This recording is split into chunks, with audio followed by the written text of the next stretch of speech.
Добар ден, драги ученици! Добре дојдовте во видеото на училница по предметот македонски јазик. Намене за учениците од 4-то оделение.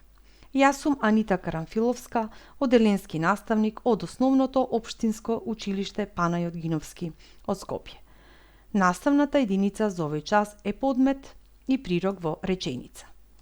Целите кои треба да ги постигнеш се да се усвои поимот за подмет и прирок, да разликуваш подмет и прирок во речениците, да умееш практично да го примениш своето знаење во конкретна реченица. Најпрво да се подсетиме, што е реченица? Реченица е целосна мисла искажана или напишана. Сега да ги прочитаме и анализираме следните реченици. Лина бере јагоди, Мила слуша музика. Тие одат на излет. Да одговориме на следните прашања. Кој бере јагоди? Лина. Кој слуша музика? Мила. Кој оди на излет? Тие. Забележуваме дека зборовите во заградите се подвлечени во речениците. Лина, Мила, тие. И истите го покажуваат подметот во реченицата. Во речениците пак ги реди книгите. Кои? Пишувам домашна. Кој пишува домашна? Дали во овие реченици имаме подмет? Гледаме дека подметот во речениците може да биде изоставен или скриен, а подметот го означува вршителот на дејството. Тој не мора да биде изразен во реченицата, но може да го откриеме во формата на глаголот или од самиот контекст. Пример, пишувам домашна. Глаголот пишувам е во прво лице еднина, сегашно време, изразено преку наставката М и откриваме дека подметот е јас. Во другата реченица подметот може да биде таа ги реди книгите, тој ги реди книгите, тоа ги реди книгите, во зависност од глаголот. Да запомниме. Зборовите кои покажуваат кој го врши дејството или за кого се зборува во реченицата се викаат подмет. Со кое прашање го бараме подметот? Во реченицата подметот се бара со прашањето кој го врши дејството, работата или за кого се говори во реченицата. Како подмет во речениците најчесто се јавуваат именките и заменките. Подметот во речениците, како што видовме, може да биде изоставен или скриен. Да ги анализираме и другиот дел од речениците. Лина бере јагоди. Мила слуша музика. Тие одат на излет. Ајде да одговориме на следните прашања. Што прави Лина? Бере. Што прави Мила? Слуша. Што прават тие? Одат. Зборовите во заградите гледаме дека се глаголи, означуваат работа, дејство или состојба, или што прави некој, односно што прави подметот.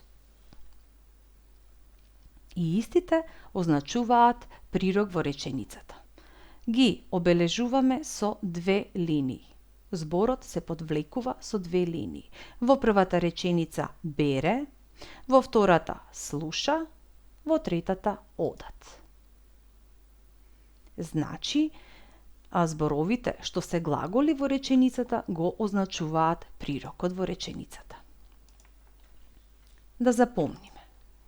Зборот што покажува што работи подметот се вика прирок. Прирокот е другиот главен член на реченицата што покажува каква работа врши подметот, каков е, што се случува со него. Прирокот во реченицата е глагол. Да повториме. Главни членови во реченицата се подмет и прирок. Во реченицата Лина бере јагоди. Подметот го наоѓаме со прашалното зборче кој. Кој бере јагоди? Лина. Го подвлекуваме со една линија и тоа го означува подметот. Со прашањето што прави Лина? Бере. Го наоѓаме прирокот и го подвлекуваме со две линии. Подметот го подвлековме со една линија, а прирокот го подвлековме со две линии како во примерот. Да провериме што научивте. Кои се главни членови во реченицата? Што е подмет, а што прирок во реченицата? Со кое прашање го пронаоѓаме подметот во реченицата, а со кое прирокот? Како го обележуваме подметот, а како прирокот? Сега стопирајте го видеото, одговорете на овие прашања, а подоцна ќе проверите што сте напишале. Се надевам дека вака ги напишавте одговорите. Главни членови во реченицата се подмет и прирок. Зборовите кои покажуваат кој го врши дејството се викаат подмет. Прирок е дел од реченицата, што покажува каква работа врши подметот. Со прашалното зборче кој го одредуваме подметот, а со прашањето што прави го одредуваме прирокот. Подметот го обележуваме со една линија, а прирокот со две линии. Вежби. Во следните реченици пронајди го подметот и прирокот. Ангел игра фудбал. Што прави Ангел? Игра. Го најдовме прирокот, или тоа е всушност глагол во реченицата. Кој игра фудбал? Со зборчето кој го наоѓаме подметот во реченицата, а тоа е Ангел во нашиот случај. Во втората реченица, Ева плива во базен. Што прави Ева? Плива. Го одредивме прирокот, а со прашањето кој плива, ќе го одредиме подметот, а тоа е Ева. Во третата реченица, таа плете шал. Што прави таа? Плете. Го подвлекуваме со две линии. Кој плете? Таа. И го подвлекуваме со една линија. За домашна работа, ученици, во првата задача, во речениците кои следат, подвлечи го подметот со една линија, а прирокот со две линии. Првата реченица е Гоце Делчев загинал во село Баница. Греам Бел го открил телефонот. Земјоделците ги ораат нивите.